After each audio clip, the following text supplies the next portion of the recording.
going on? How's everyone doing? Shout out to Colin. Everybody else who's cool with Colin. Chunky! I didn't say. Get your popcorn and your Coca-Cola and relax. Anyway, tell Colin I'm ready.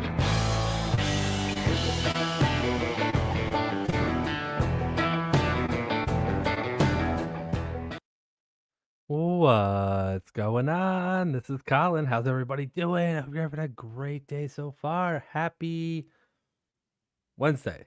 Yeah, I took last night off, so I couldn't remember what day it was. Happy Wednesday, everybody. Hopefully you guys had a great day. Halfway through the work week. We got this. We got this. All right. Yes, I did take last night off, and I am playing the video I was going to play last night. Yeah, everything's good. I just need a night, just to kind of go to sleep early and kind of catch up. I've been most of you know I've been really focused on my health and working out, and every once in a while it just catches up with me. And last night was one of those nights, so that's it. That's why I took the night off. I went to bed at about 8:30 and it was glorious. All right. Speaking of which, I don't really remember what video I made for last night, but we're playing it. So we've got a potential SovCit and a court genius. That's what we got tonight.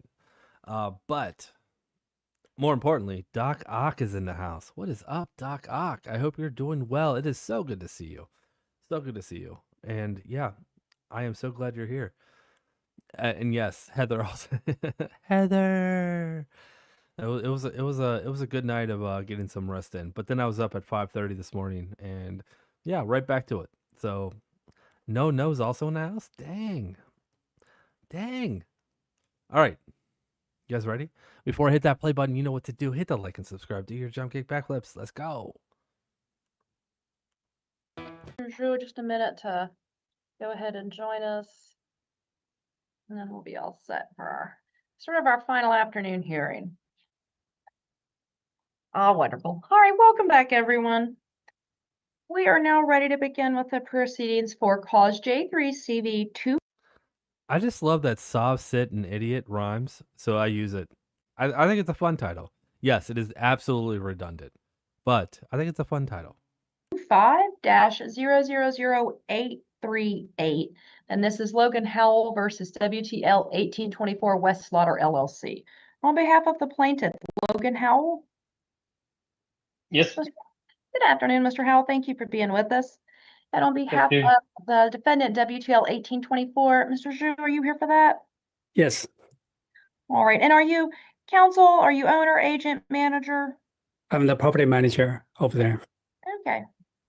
Thank you both for being here. Let me go ahead and ask that you both raise your right hand. I'm going to swear you in, or just affirm. Do you understand that by appearing in court and offering testimony, you are swearing to tell the truth, the whole truth, and nothing but the truth under a penalty of perjury? Do you so swear? I Yes, swear. Your Honor. Fantastic. All right, parties are sworn in. All right. Mr. Howell, as the plaintiff, will let you start in the situation, or rather explain the case to me. I always like to say, if you're suing for an amount of money, let me know how much money, and then we'll get started with everything. All right. Of course. Yeah. Thank you, All right. Your Honor. I guess to open, I'm suing for $1,200 for negligent property maintenance resulting in damages on my vehicle, and that's including the fees to file and serve the defendant. Okay. Tell me what happened. Yes, Your Honor. So on February 26, 2025, at approximately 5:30 p.m., I was driving my usual route to the gym when I struck a large, unavoidable pothole on the roadway owned by the defendant. And this roadway connects West Slaughter Lane to the retail plaza where my gym is located. And we can show the exhibits at the end, but as shown in Exhibit 1, dash cam footage from 3 different angles captures the collision. The footage shows the driver's side of my vehicle dropping from the impact, followed by a loud bang. And about 12 seconds later, you hear an alert chime from my vehicle signaling low tire pressure. So I immediately pulled into the gym parking lot, exited the vehicle, and heard a loud hissing noise coming from the front driver's side tire. And upon inspection, I found a deep gash in the tire, as shown in Exhibit 2. And before long, the tire was completely flat. So I had the vehicle towed home and ordered the tire online for next day delivery. And then when it arrived, I removed the wheel myself, brought it to a local tire shop where they mounted and balanced the new tire. Using the Travis County Appraisal District records, I identified the property containing the pothole as belonging to WTL 1824 West Slaughter LLC, and that's in Exhibit 3. I located their contact information and emailed them on February 27th, providing the same evidence I've submitted to you guys today, requesting $500 just to cover the tire and installation. 2 days after the incident, I returned to the site and discovered that the pothole had already been filled, yet I received no responses to my email.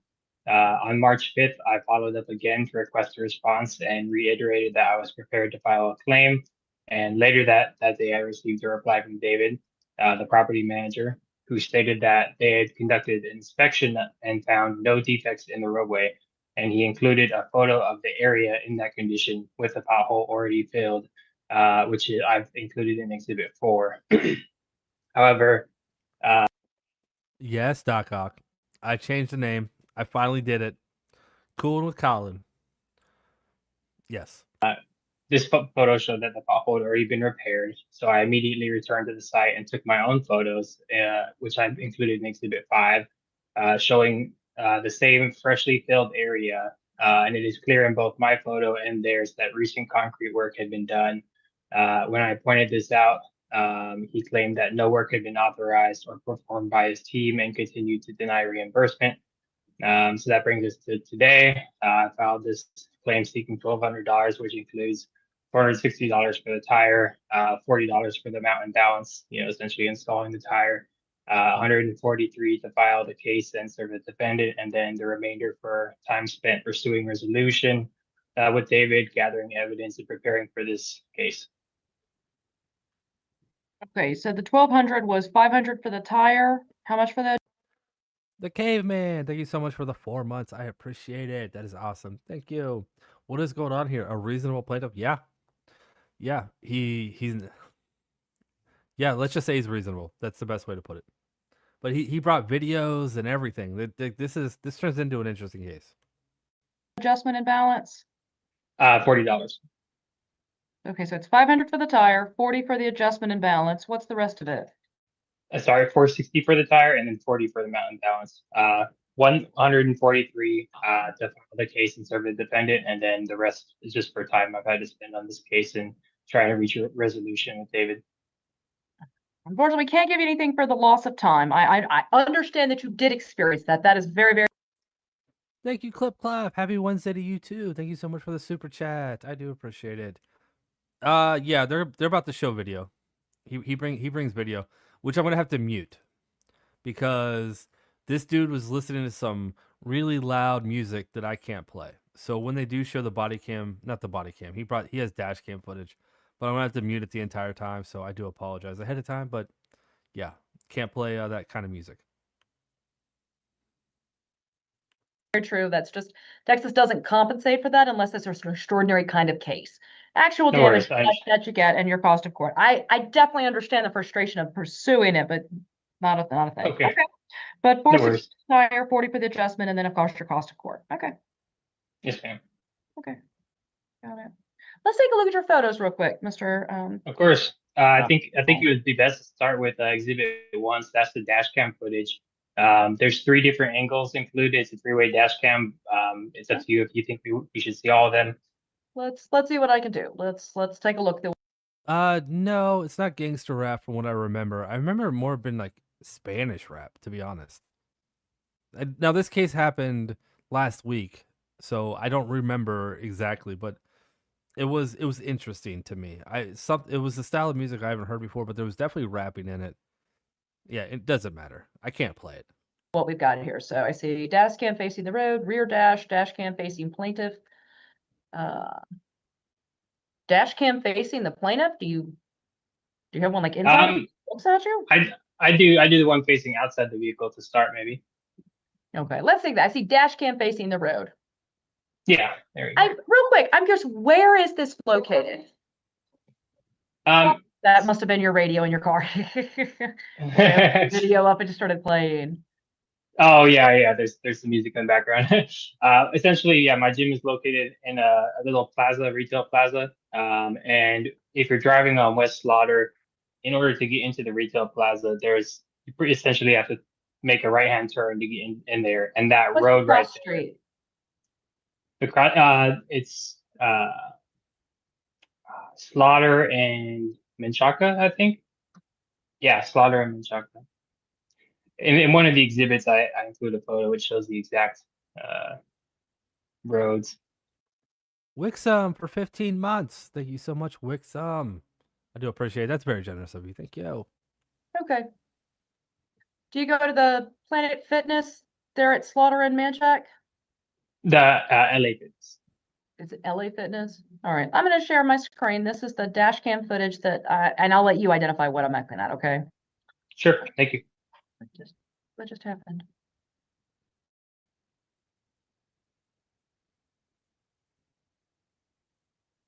There we go. Let's see if we can do that. Here we go. Okay. So this is, oh, and let me make sure that when I shared it, I'm sorry, let me do that again, because when I hit share, I have to make sure that I share with the audio. Just in case that makes a difference. You can hear the noise, yeah. Yeah, so now I've shared sound. All right, so let's take a look at this.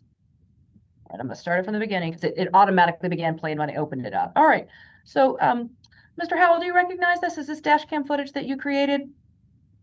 Yes, this is the footage. Okay, and you're in your car at this point? Yes, ma'am. All right, and I see at the bottom down here it says February 26, 2025. Is that an accurate to the date that this was recorded? Yes, I think the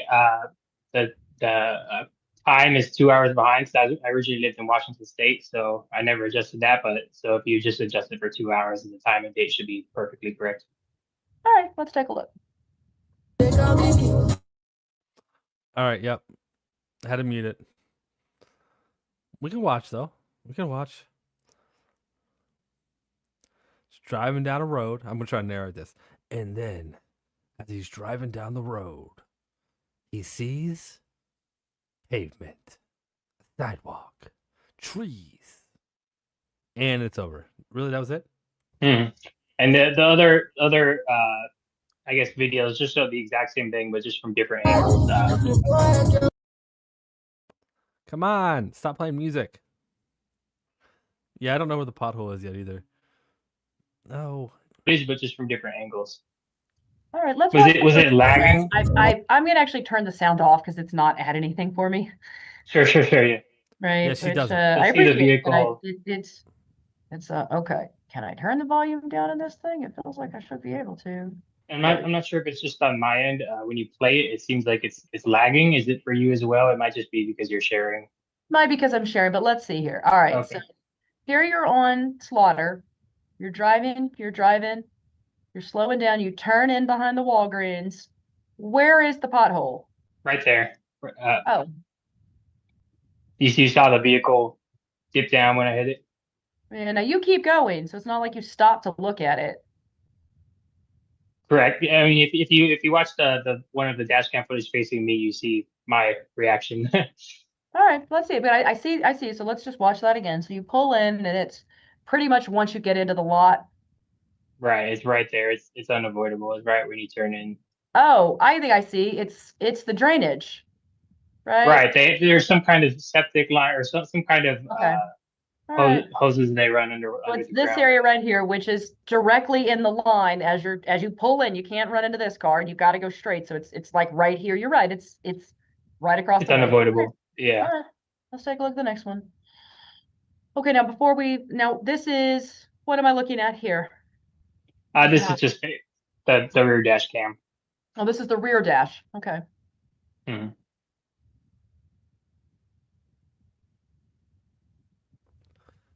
This dude has 3 cameras. He's got a camera facing forward. Where you just went. I saw a little bit of a a camera facing backwards, and then a camera facing him. Okay. Is that normal? I understand I think front the and next back, one but will why be is there a most camera visible. That's facing the him? one facing me.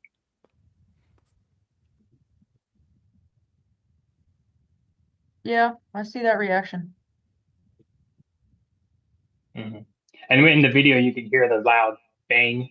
Okay, I'm not sure when let's I hear see, the music. but this video might, well, yeah. One time I watched a DWI stop that was useless because the whole thing was the officer's dash cam just listening to like heavy metal. This was a lot to watch, but it pretty much destroyed the evidence. Okay, let's see. Stop.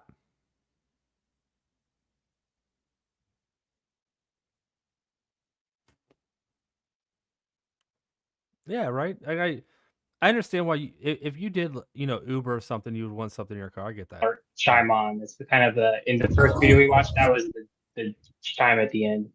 For this one, let's see. Oh, by the way, this chime that he's claiming, it's just like a ding. It almost sounds like a seatbelt thing. That's it. That's what he's claiming right now. Low on air. All right. Mr. Zhao, any dispute that these are videos taken when he was on the premises that day? We watched the video several times. If we pay attention to each frame of the video, we don't see a pig hole on the surface. It's if you go back, I you see it can right say there. this won't cause that kind of damage. Mr. Zhao, I Mhm. see the hole right there. And I saw in all three videos where Okay. boom, right? Like it happens. Okay. All right. Now, Mr. Howell, you said you took some photos of it being repaired. So onto exhibit 2, that's a photo of the gash that was left in the tire. Okay, let's take a look at that. I mean, I'll show the picture.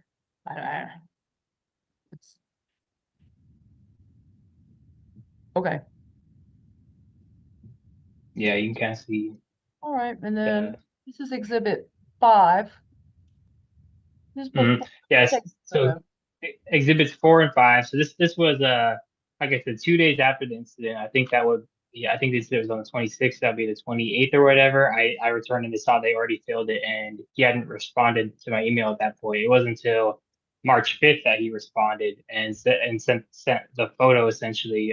Not this one. This is the one I took, but he sent exhibit 4, saying, "Oh, there's no pothole," and I said, "Well, that's because you already filled it, Mr. Howell, Mr. Howell, why do you believe this is new filling? Like when I look at this picture, this looks like a repair that's many, many months or years old. That is not new tar. So why do you believe? I can see that it's been repaired, but what I repaired, like, said was that like they went and repaired it the day after you hit your tire, but this does. Nope. I can answer this. Why is yesterday's stream members only Monday? Is Canada a day behind the US? Absolutely not. But apparently our education system is, because if you look at that stream again, it'll say 2 days ago on Monday the 22nd, it was members only. I took last night off. So no, we're apparently behind in education because we can't read. Come on, Ed. I'm teasing you. No, I took last night off. That's what happened. So you're looking at it and you see my last stream was on Monday, so you didn't see one from last night. But Ed, thank you so much for hanging out. I appreciate it. Good to see you. Not look like a new repair, especially not with this a 24 photo. hours. Yes, Your Honor. This photo would have been like a week after they repaired it. No. So it's already been driven over. Why do you have any proof that this repair got done within that week? Did you take a photo the day you hit it?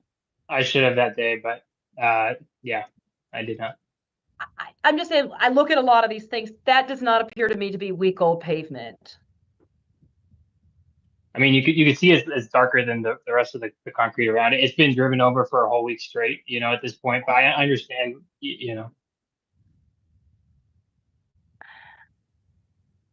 Like, I imagine the dirt from every tire driven over it, in a week, because a lot of cars pull in this with, I'd say I'm 50-50, but the burden is 51. But I don't, okay, I get that. I see it, right? I mean, it looks different from in the dash cam footage. In dash cam footage, you can see there's, it goes deeper down. There's like somewhere where my tire can actually fall in. This is the best one, right? This is the best one that shows me the spot. So let's looking at it. I also took some photo and sent you, right after we Let's take a received. look. So here's kind of the best photo that there is, right? It's at an angle, obviously, Yeah, and it's it's this a very spot good right photo. here.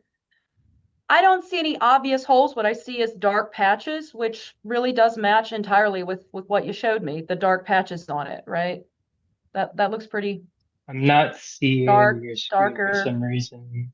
right here. Here's that dark patch, and then the darker in the center, right? This little there's that little round spot, and then the dark patch to do it. And when I look up here, there's that round spot, and then there's that dark patch in the middle.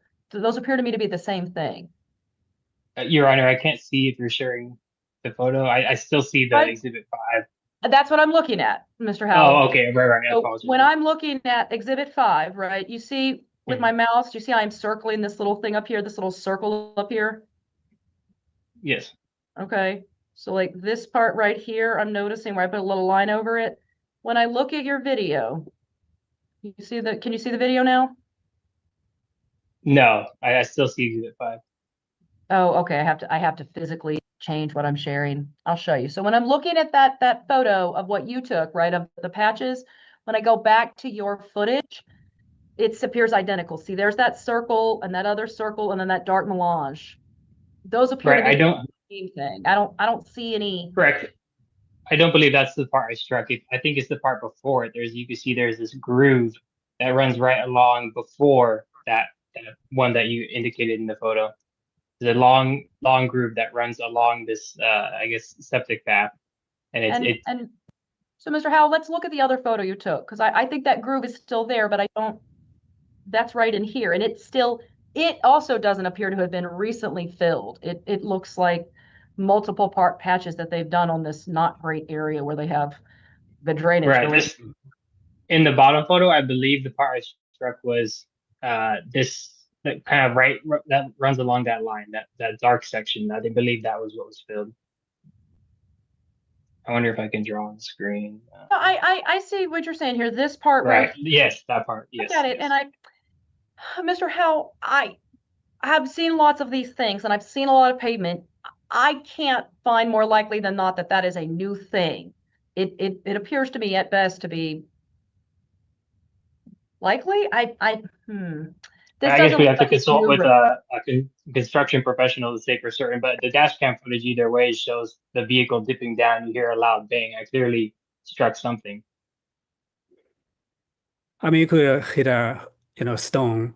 As a property manager, I swear in everything say is 100% true. Yeah. Now, Mr. Joe, you took some photos, right? Did you send those in? Yeah. Okay. When did you send those photos in? I think I sent it with the response. Let's take a look. But the photo is essentially the same thing, It's essentially the same information. Ms. Nogan has provided. Yeah. We don't see any hole. If we see any hole, and I will admit, oh, that's a pit hole. That's our responsibility. But we don't see it, and.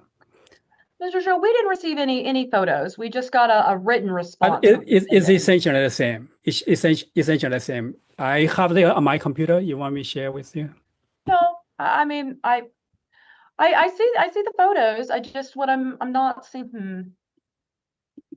All right, tell you what, gentlemen, let me take this under advisement. I'm not familiar. Mr. Howell, do you right now know of any specific statute related to premises liability for the landlord?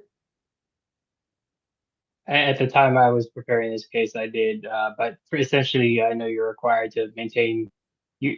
There's some minimal level of upkeep you have to maintain on your property, especially if cars are driving on it regularly, like it's being used publicly. You're required to maintain it, and you're liable for any damages that result of negligent maintenance. All right, so a level of negligent maintenance is what you're going with for the parking lot. All right. Yes, Your Honor. Let me take this under advisement. I want to do a little research into case law and see if there's any clear examples. Here's what I'll just give you all kind of a recitation of what we've got. So there's no doubt, Mr. Howell, that you drove into the parking lot and that your car, something got hit, right? I mean, I can see that in the video. It's understandable. What you're saying is that it happened right around the time of you kind of going over that area that had been patched. And certainly, as you stated, when you went back, it had immediately repaired, that lends credibility to it. When I look at the repairs, they appear to me to be ongoing, and none of those look as recent. So that then goes back to, what did you actually hit something in the road? Or, and what Mr. Zhu is saying is that it wasn't that you hit a pothole, that you hit something else that was there. The footage is minimal. So let me take a chance to really spend more time and look at those. More importantly, what I want to do is actually see if there's any case law already out there, any cases that have already decided parking lot liability that makes it a little bit cleaner for me. That way, when I have an answer, I can give y'all some specific, like, okay, here's what we found. Here are factors that relevant into it. Mr. Howell, I'm glad you got your car fixed. I'm glad it was not worse, right? Your Honor, may I add anything? Because as a property manager, we occasionally receive inspection from the city. The city will have vehicle goes around the neighborhood. They would, if they see any damage on the surface, they will send us notice. Mr. Zhao, the only way I would take that as proof is if you had something from the city within like a month of that said, you're great. No, But they won't. If you're great, they won't send that's what I'm us. saying. Yeah. The fact that, I mean, they might have reported out, they might not have. I mean, Okay. I'm real familiar with where we're at here. Right. At that point, I would like to point out, look at the tire photo. The tire is very old. Yeah, that's all I want to say. Okay. Well, yeah, that's also a part, right? What's the state of the tire and those things. I will say One this. last thing. So if I apologize, one last thing, I guess that I just wanted to cover on the hypothesis that I hit something in the road, like a rock or something. I guess when you're reviewing the dash cam footage, you can see the vehicle drop. Whereas if it were the case that I'd hit a rock or something, that wouldn't be the case. The vehicle dips down. The bang clearly comes from it correlates with the vehicle dropping down. It's my tire sunk into something. So I just wanted to point that out. No, that's a good point, right? I mean, physics and things that happen. All right. Mr. Howell, Mr. Zhao, thank you. You both gave me really good information. I want to also say very well thank you to both of you for your patience today. I know it's no fun to be the ending to case on a docket. I know you got to hear a lot of things before, so thank you for that. Thank you for having all of your exhibits already submitted for us.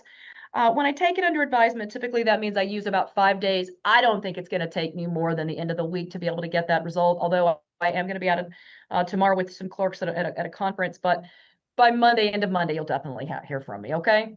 All right, you will send us an email. Yes, I will send you, the court will email you and say, this is the order, and we will give you a final outcome in it, and then that will be what triggers your opportunity to move forward with things, okay? Sounds good. Thank you you, very much. Your Honor. Appreciate it. No, thank you both. I get 2 thumbs up for both of your, in terms of how you prepared and how you handled yourself in court. And again, Appreciate it. kudos on you for your patience with us. We also understand. All right, you didn't have to sit in the courtroom in a really uncomfortable chair.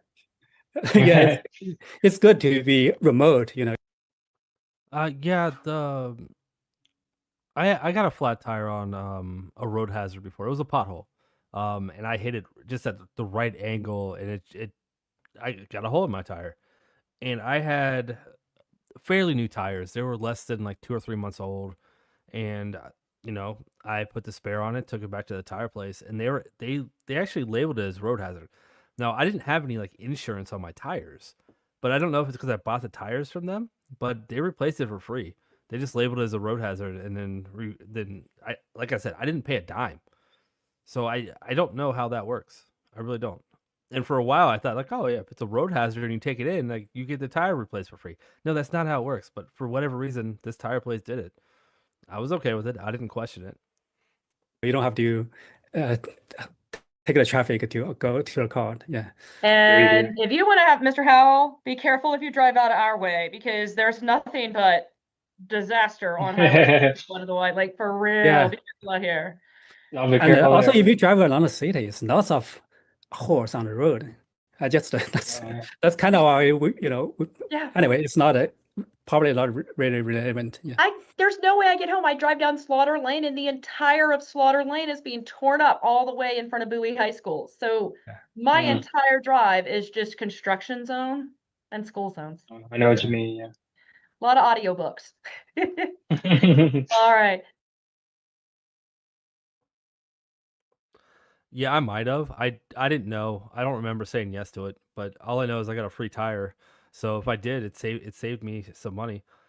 I've got the low profile tires on my car, so my tires are more expensive. So I did not complain when they didn't charge me. But I don't remember getting road hazard insurance. But yeah, I'm not gonna say I didn't. Let's just say that. All right, Next case. This is the potential SovCit. I think so. I don't remember it being this long. I thought this was only like a 15-minute case, but this is the rest of the video, I believe, and it's still like 30 minutes long. This is a weird person. She makes a lot of claims. Again, you know what? I'm not going to say anything. We're just going to go. This is out of the state of Washington. We are leaving Michigan into Washington. Let's go. I really hope it's that case. Please. Yes, it is.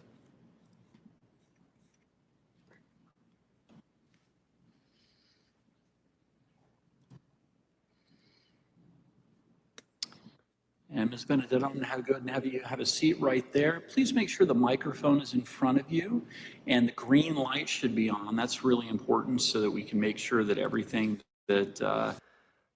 Don't worry, Java Puppy. I'll make up for it on this one. You're gonna love this one. Yeah, that's all I'm gonna say. I don't want to spoil it for you. we are discussing here today gets picked up. Can you hear me? Yeah. Yep, I sure can. Okay, so we are before the court for a special set 2 o'clock calendar in City of Lakewood versus Gail Ann Benedetto. 2 different cases involving Ms. Benedetto, 25L000583 and 25L004426. Both matters are before the court today for pretrial conferences. By way of procedural history, Ms. Benedetto was last before the court, let's see here, back on September 9th, 2025. At that point in time, Ms. Benedetto made a motion to the court to... Oh yeah, that was absolutely Texas. That was absolutely Texas.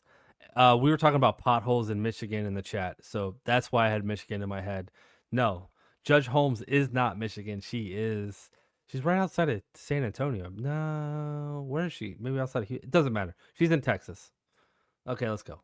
Have her attorney of record from the Horwath law offices, and I believe, if I remember correctly, that was Ms. Arnold, although it was Ms. Capone that was present at that time with Ms. Benedetto.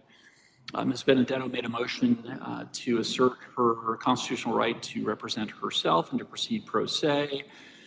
The court reviewed the waiver of attorney with Ms. Benedetto on the record, and the court was satisfied that Ms. Benedetto understood the potential risks that she was taking by exercising that right.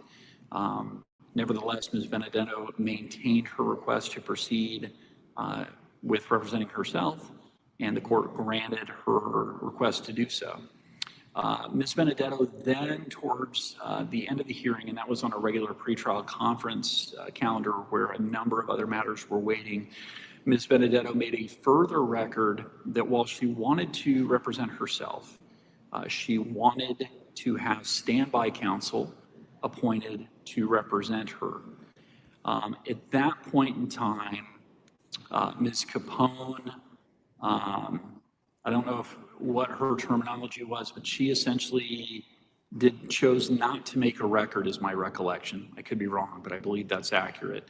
Mr. Graham put the court on notice that the prosecution may very well object to, I believe what he was concerned might constitute hybrid representation under Washington law. And Ms. Benedetto, we set the matter over to today so that I can ask Ms. Arnold and Ms. Capone's supervisor, Angela Horwath, who is the lead attorney at that firm, to be present because they were previously your attorney of record and would be the court's default choice for standby counsel if the court appoints standby counsel. And I also want to give Mr. Graham an opportunity to further elaborate on any concerns he had as the prosecutor. Again, the reason I didn't do that at the last hearing were time constraints. I do want everybody to know, and I apologize to Ms. Benedetto and to everybody for this. Frankly, I forgot this matter was on the calendar this afternoon, and so I only have until 2:45 when I have to leave the bench. So we only have about a half an hour to work on this. But the issue that was scheduled to be addressed by the court today was a fairly limited one. I wanted to make sure that Ms. Benedetto, after having some time and opportunity to review the waiver of attorney, was still wanting to proceed pro se and represent herself, as she previously indicated. If the answer to that question is yes, then I wanted to next ask her whether or not she is continuing to request that standby counsel be appointed. And then at that point, if she is indicating that she is, I want to give Mr. Sorry, I just realized how small it is in the top right corner, so I just switched the view array. The words are so hard. You guys know what I'm trying to say. I switched the view to make it a little bit bigger. Okay, let's go. Graham and Ms. Horwath an opportunity to weigh in as well. So first things first, Ms. Benedetto, good afternoon. Good afternoon, Your Honor. So Ms. Benedetto, at our last hearing, we started off kind of rocky, but by the end of the hearing, I think we were doing pretty well. I'm going to remind you that I'm going to do everything. Yes, that's the defendant. The defendant's in the top right. She's in the courthouse with the judge. Yeah. The prosecutor is top left, I believe. And I think the bottom middle is the standby counsel, because the standby counsel she was assigned isn't there. I think that's what's going on right now. Yep, that's all I got. Let's go. I cannot to interrupt you, and I'm going to ask that you extend the same courtesy to the court as well as the attorneys, okay? Yes, sir. I'm also going to remind you that everything is being recorded today, so this is all on the record, if you will. So, Ms. Benedetto, your true name is Gail Ann Benedetto, correct? Yes. Okay, and Ms. Benedetto, you had previously indicated to the court you wanted to represent yourself. Have you had any change of heart, or is that still how you would like to proceed?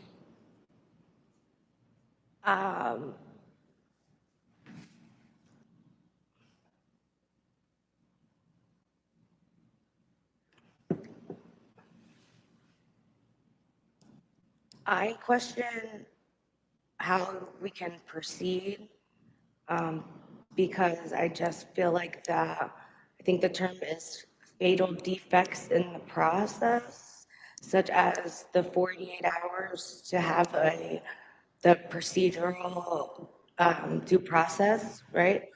Which I was basically forced to push through.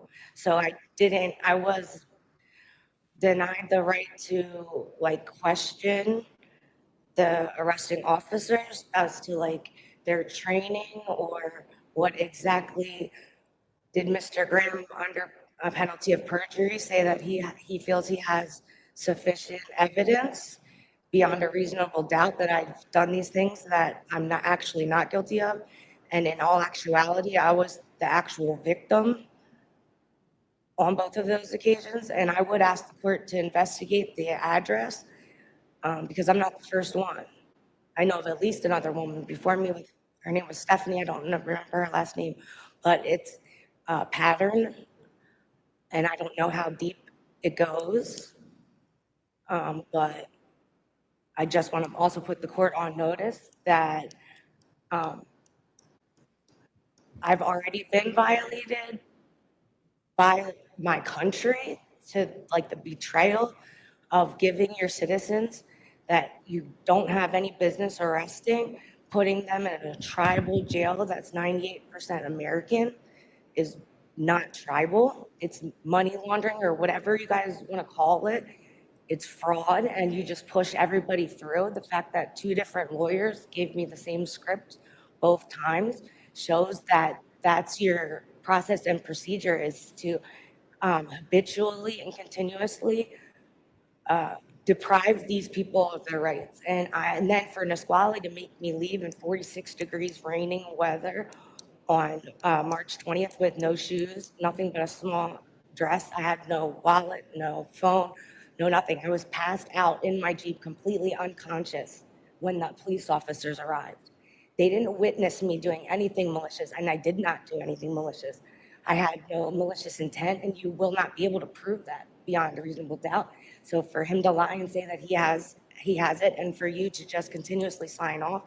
And also, I've discovered that a police officer, when he enters the charge with his badge number, automatically signs your auto signature to the warrant, so you don't have any knowledge of the warrant. That an officer is not a judge.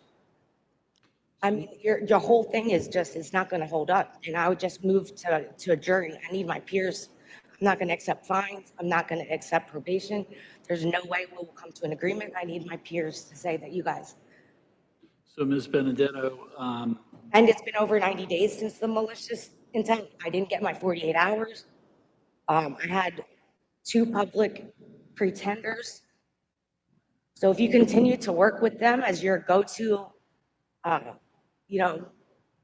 defenders, knowing that they're not defending, then it kind of lands on you at this point. so Ms. Benedetto, the issues that I just heard you describing, what you've raised is a number of issues that would be motions, motions to dismiss this case. Hold on, I let you finish, now you let me finish, okay? Yes, sir. You. She's looking directly at you. That's who she's looking at. She has your face on the monitor, and she's just mean mugging the ever-living shit out of you. That's what's going on. I'm not contesting that. I think you do have the right to bring whatever motions that you think are appropriate if you believe your rights were violated. My question for you at this point is, people in criminal cases in this state, in this country, bring motions to dismiss every day. The question that I need you to answer for me is whether or not you want to be assisted by, being represented by an attorney when you bring those motions or when you seek that relief, or is that something that you want to do representing yourself? Previously, the last time we were here, you said, no, Judge, I want to represent myself. So is that still the case, or are you now thinking that you want to be represented by an attorney?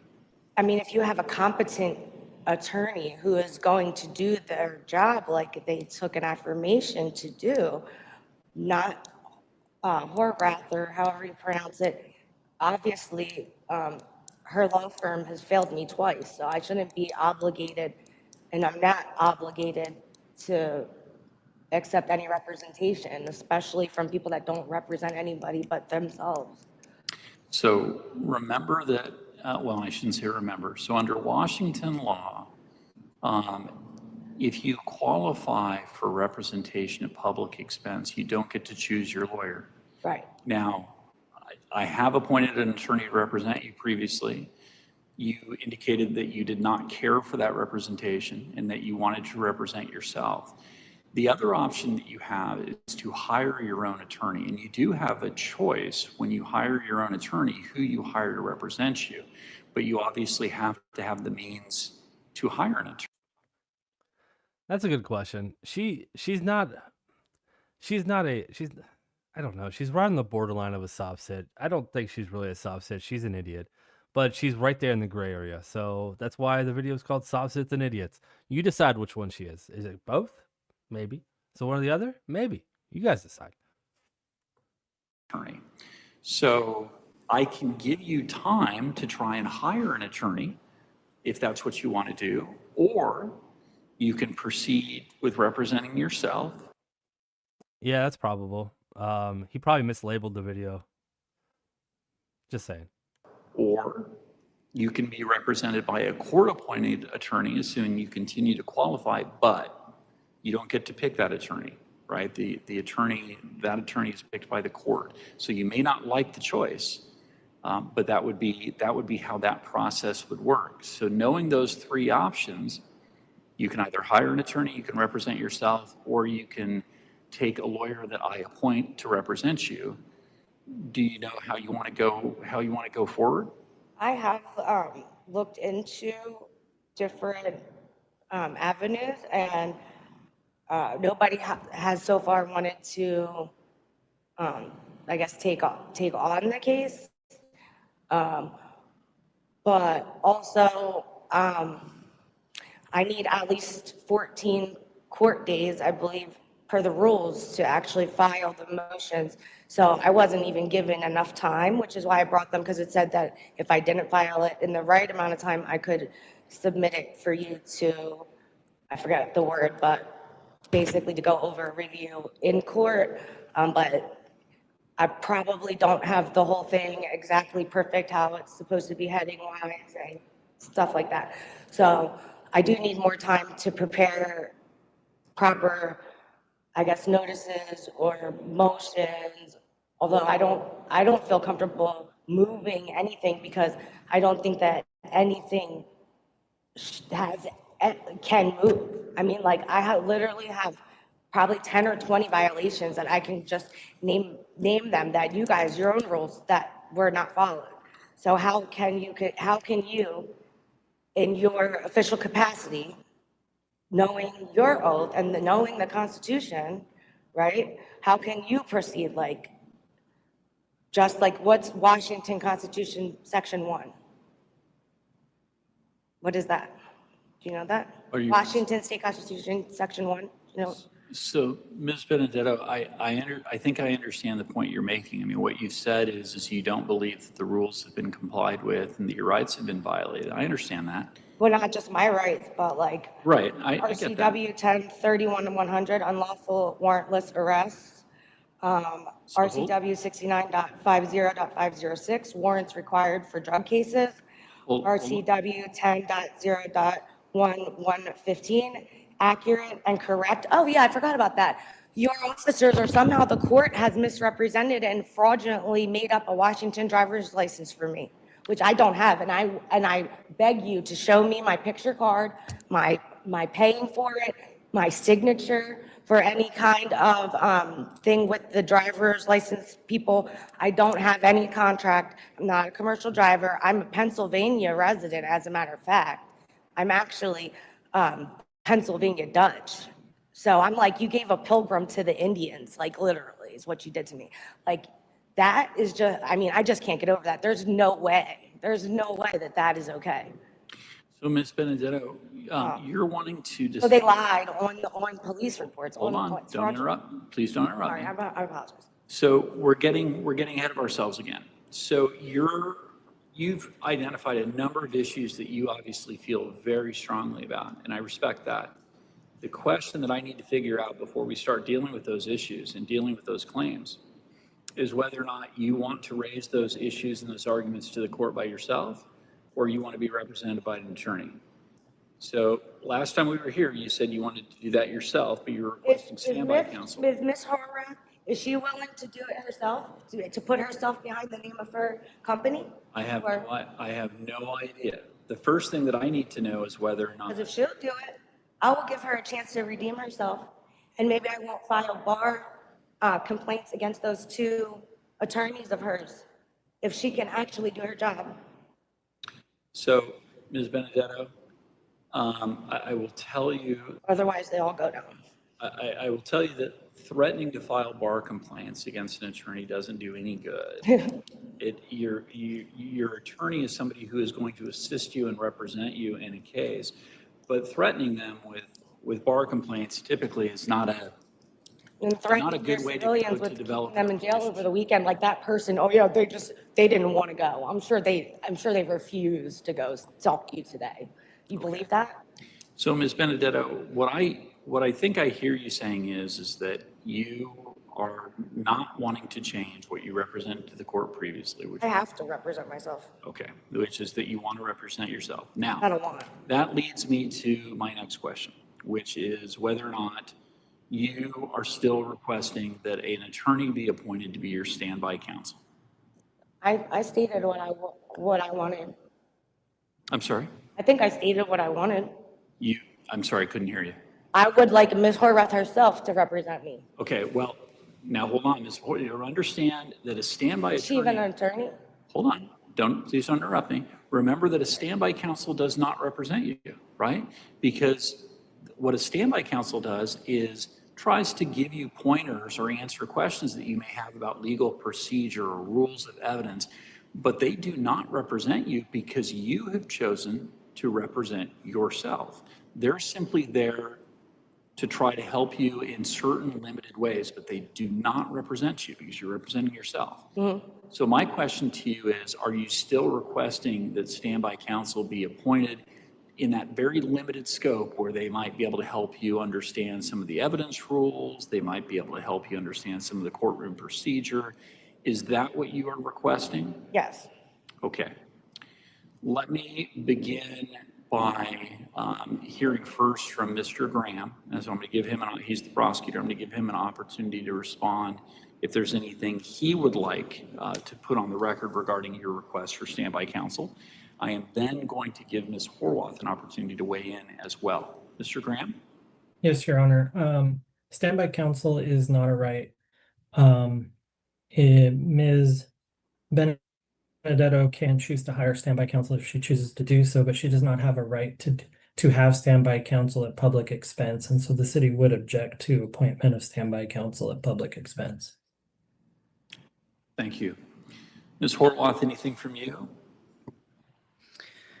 Sure. For the record, Angela Horwath, Your Honor, I would agree with Mr. Graham in that it is not a right. The question of finance is really not something that I'm going to address.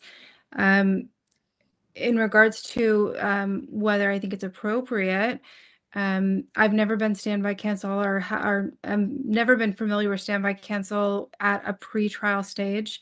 I have myself represented in a standby capacity once a case proceeds to trial in a very limited, defined manner. And that can be appropriate in situations. It can be helpful to the court and to the process. But I do not believe it is appropriate at a pretrial stage. If this gets set for trial, and that's something that Ms. Benedetto decides to do, I think that this issue could be addressed. And if the court did appoint our office in a standby capacity, I would want very specific terms. The familiarity that I've had is that the contact is in court only. So there's not email communication, there's not phone communication. That would be reserved for an attorney-client privileged relationship. But rather we'd be present at essential hearings such as motion hearings, readiness hearing, trial hearing. If Ms. Benedetto had questions about the procedure or the court's ruling or objections, rules of evidence, that's something that we could provide. It's more akin to like an encyclopedia rather than providing any insight or doing any negotiations, making any suggestions. So I just want to be very clear that that's the only capacity we would feel comfortable doing if the court decided to ultimately have us assist as standby. But again, I don't believe it's appropriate at a pretrial stage. Thank you very much. So the court did have an opportunity to take a look at some fairly recent case law regarding Ms. Benedetto's motion for the court to appoint standby counsel, and the opinion that the court was looking at is a Court of Appeals opinion from 2024, State of Washington versus Bobby Darnell Gwynn. That is GWIN. The citation is 31 Washington App 2D 295. And the Court of Appeals guidance on this particular kind of a request from a pro se defendant is that the trial court must exercise its discretion in determining whether or not the appointment of standby counsel is appropriate. I'm gonna say it's real, and I'm gonna say this: the Horwath law firm is the law firm that gets appointed all the public defenders. So I'm just gonna guess that the lady that we're looking at, whose last name is Horwath, is probably not the person that has their name on the wall. I'm gonna guess that because she just looks too young to me. I could be wrong. It could be her law firm, but I just kind of doubt it.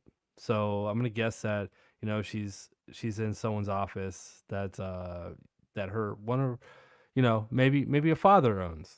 That's just my guess. So I'm gonna guess that she has a nice office and that's real brick. That's me judging though. I probably shouldn't do that, but that's my theory. Interestingly, the Court of Appeals has indicated that the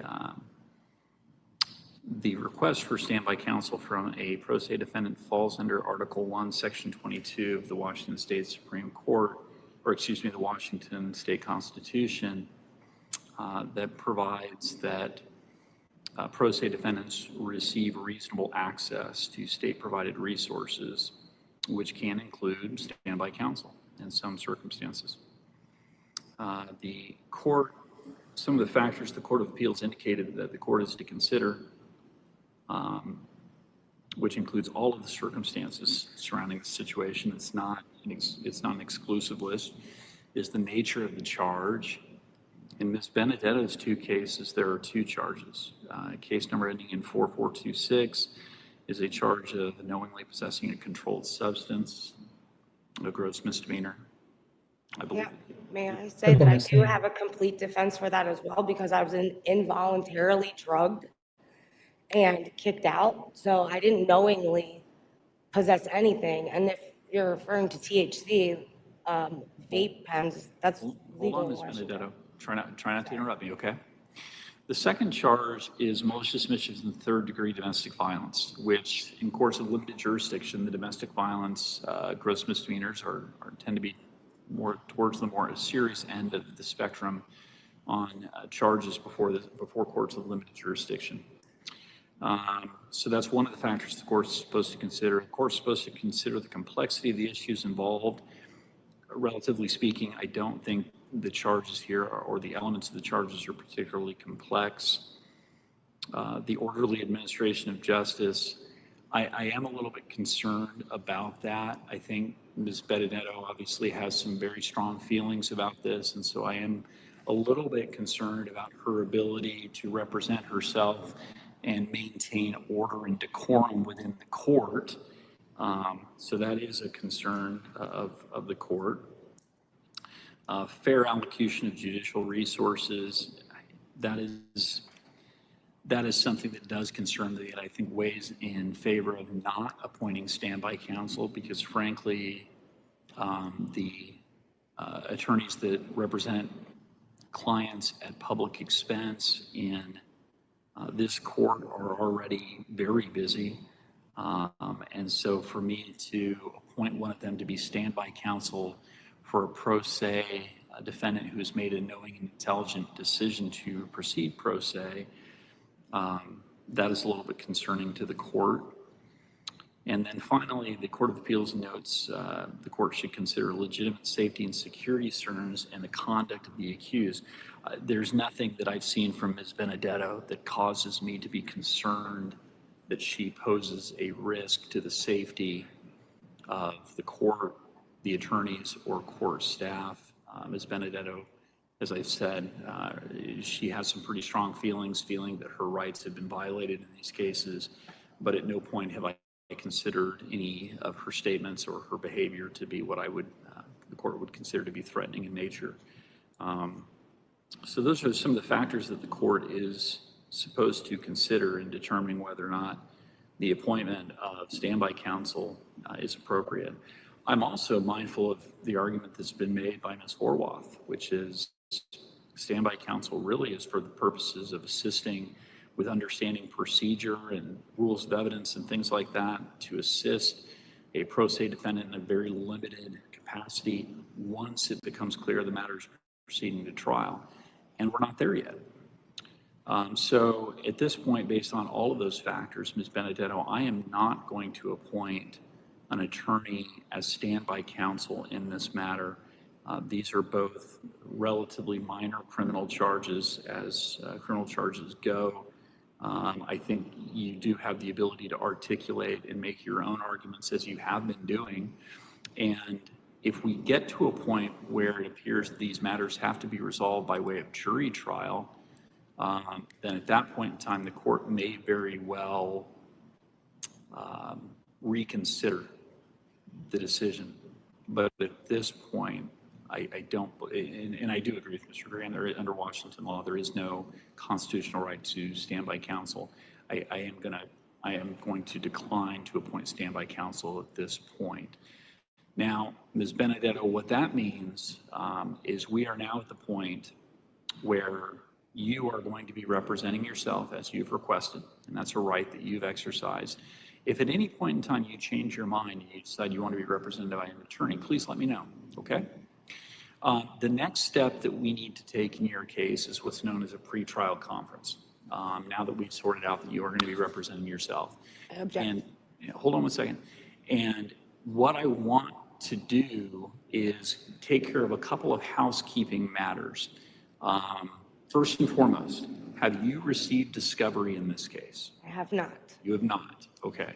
Let me speak with Mr. Graham and see from his perspective what the prosecution's position is at this point on providing you with discovery now that you have elected to represent yourself. Mr. Graham? Yes, Your Honor. This will probably be reminiscent of a statement that the city has made before to the court, but until the city receives a demand for discovery, the city does not release discovery.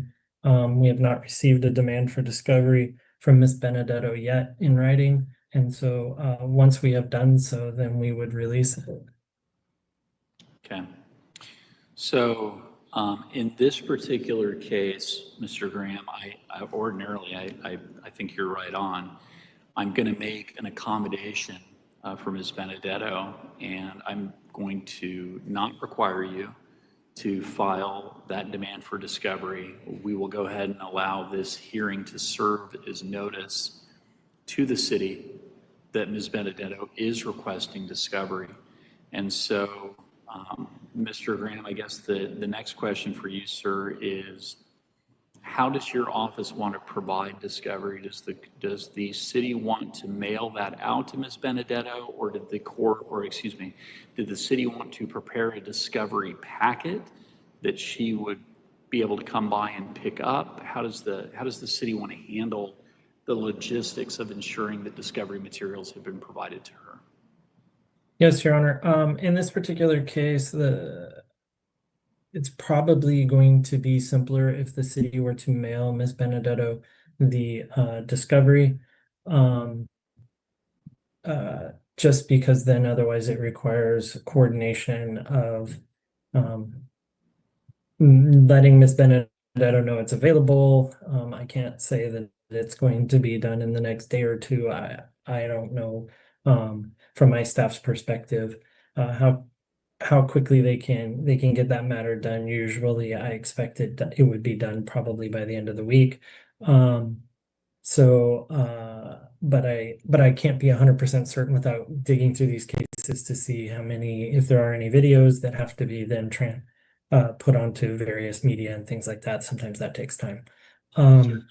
So I would say the city will be happy to mail that out to Ms. Benedetto.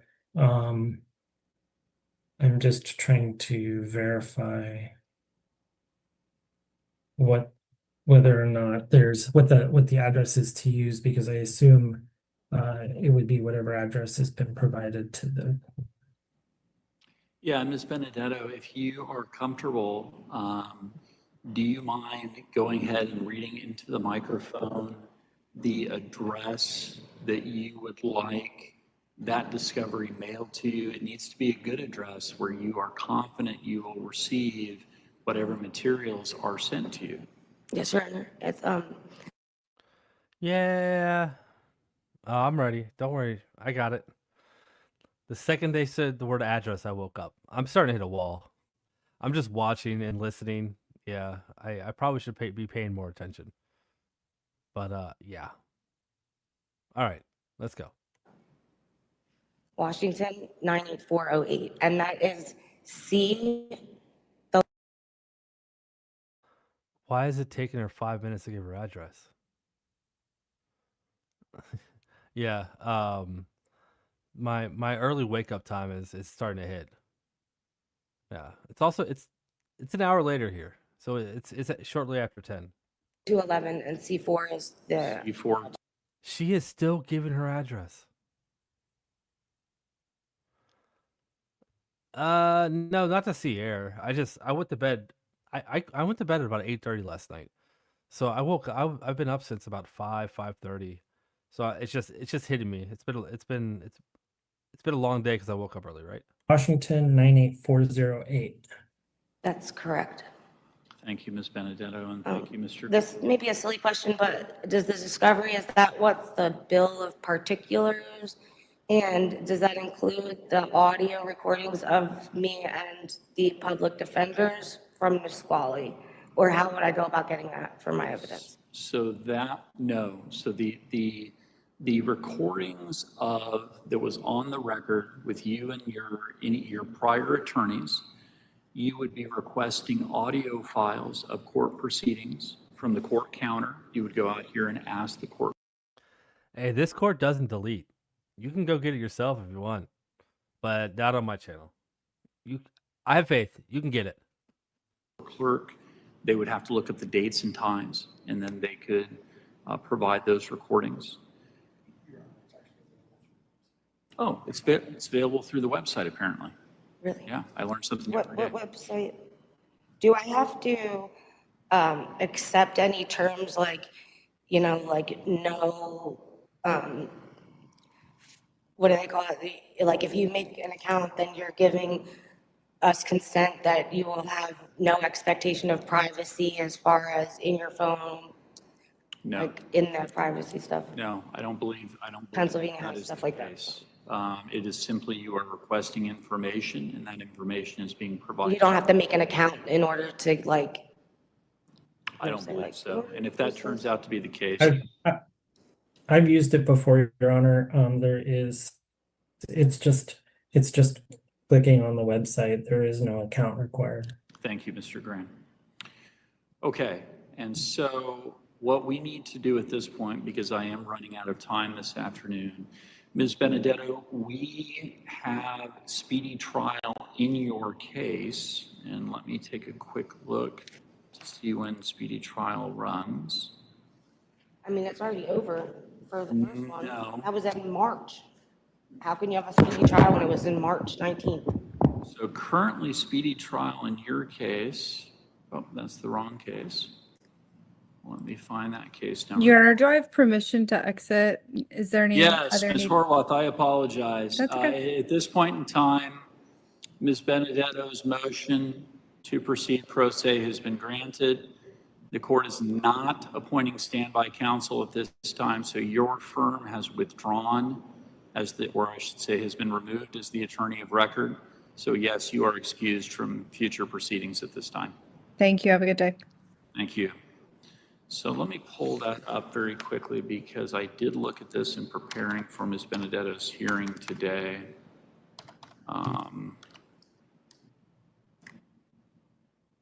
Your Honor, my calculation is that the Horwath Law offices were removed on September 9th to allow Ms. Benedetto to represent herself.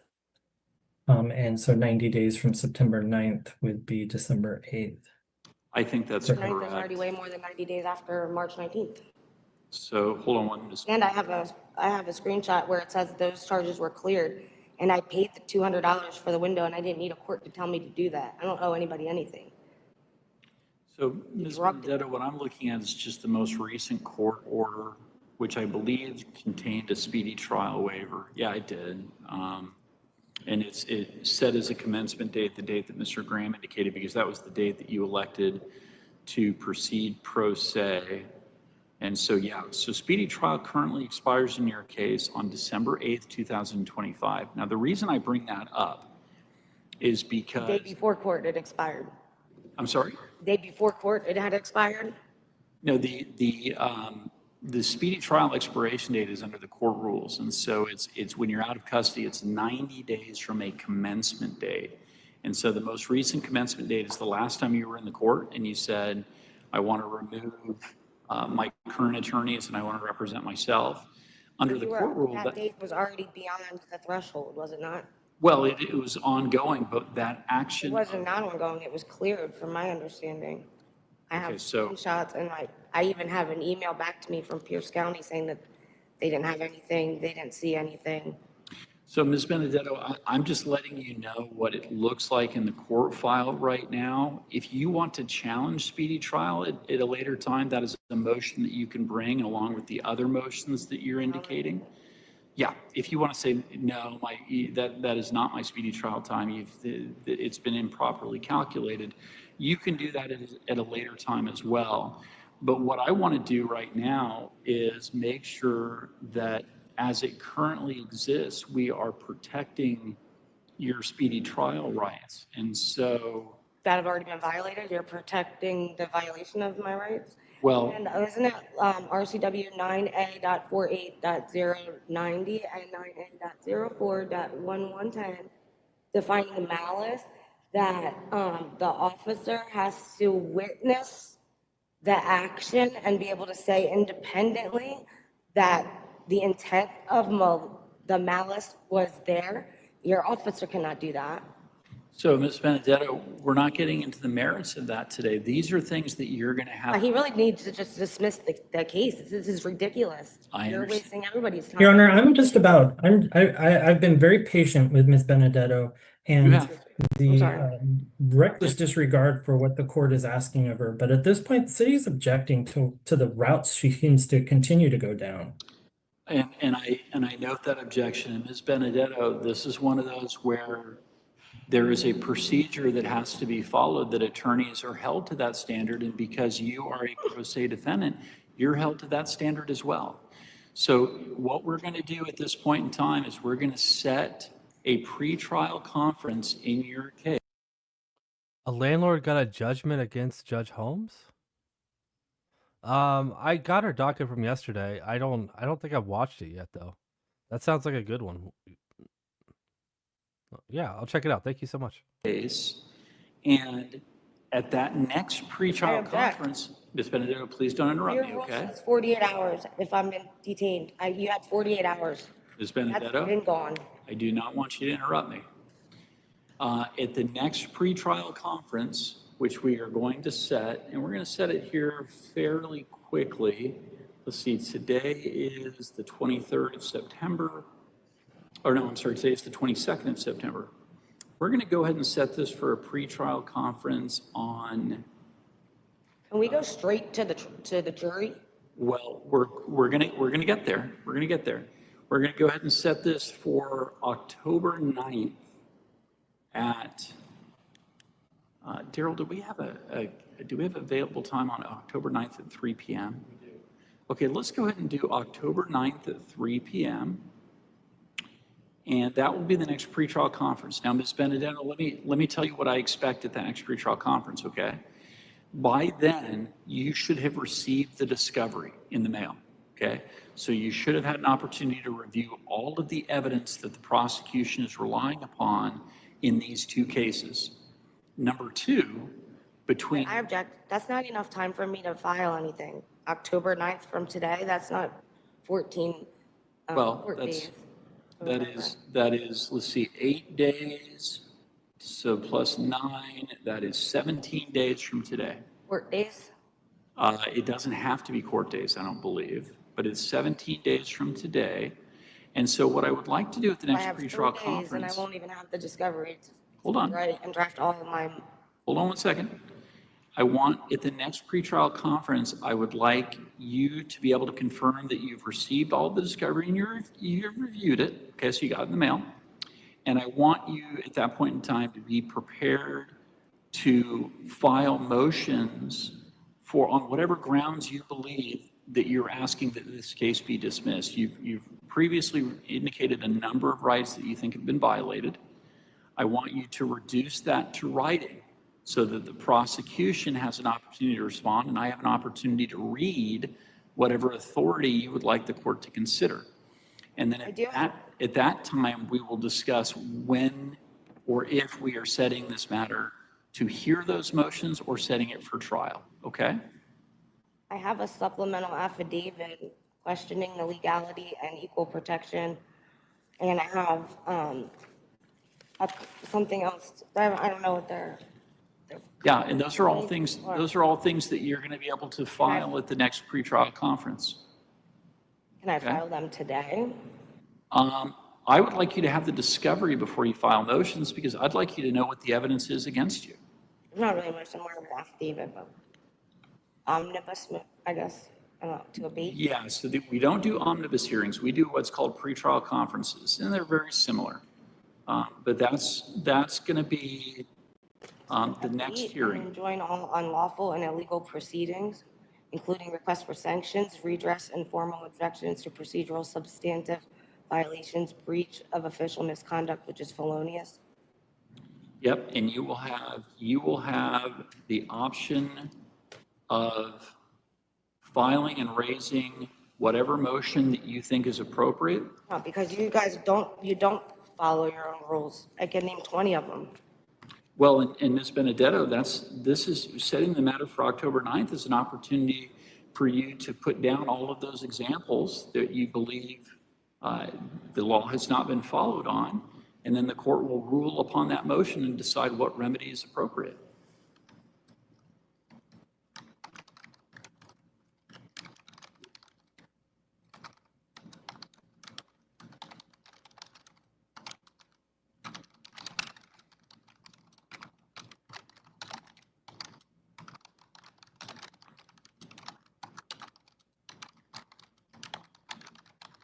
So on the 9th, will the officers be here?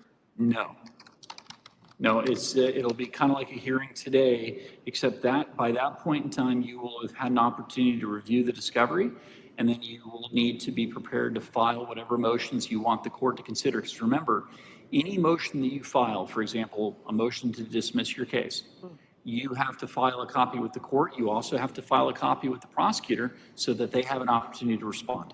Okay? And that's separate from the clerk? Yes. The clerk is part of the court. So if you want to get something to the judge, you give it to the court clerk. If you want to get something to Mr. Graham, the prosecutor, you have to give it to the city attorney's office. Those are two different offices. They're in the same building, but they're two different offices. I think I did email. Mr. Graham, did you ever receive an email from me? I can't say that I did or did not.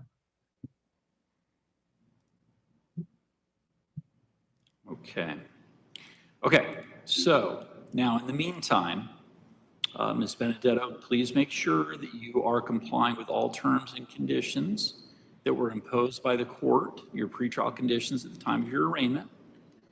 And we are going to go ahead and see you back here on October 9th at 3 p.m., okay? Yes, sir. I'm going to have you go ahead and come forward, and we will give you, the court clerk will give you a copy of that order. And once again, and thank you both for being so patient with me. I do. Yep. Well, I was about to tell you, I think you're doing quite well. So just continue to. No, she's not. You're doing quite well. This hearing should have lasted 3 minutes. It's been 40. I disagree with you, Judge. I disagree. All right. With that, it's over. Sorry I wasn't really talkative tonight. Yeah, I got to get the sleep balance thing under control. Last night I was tired, so I went to bed early, but it caused me to wake up super early today, and now I'm crashing early again. Anyways, that's it. That's all I got. You guys are awesome. Thank you so much for watching. Thank you for the super chats, gifted memberships. Nah, I don't think there are any gifted memberships. Membership milestones. There were mods. You guys are awesome. Let's see who we're gonna raid tonight. It is Wednesday. It's booze and body cam night. So we did Katie Z on Sunday. We can do KFR tonight. As long as I just hit the refresh buttons. So just give me a second. But it's probably gonna be KFR.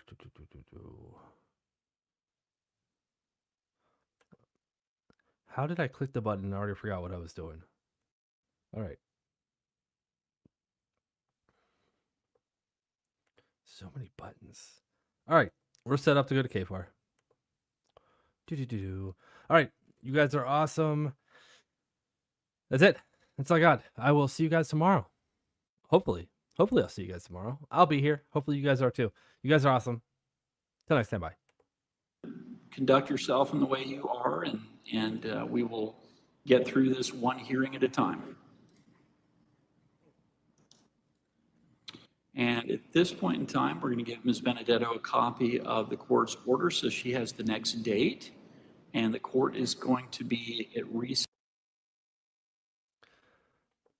Wixom, I read that and I was like, don't forget to save. What are you talking about? Don't forget to save. What am I saving? I'm like, oh, you mean the redirect. And guess what? I did not hit the save button. So, lifesaver, Wixom. I appreciate it. Okay, now I'm out. At this time, Mr. Graham, thank you very much, sir. Have a good afternoon. Ms. Thank you, Your Benedetto, Honor. have a good afternoon.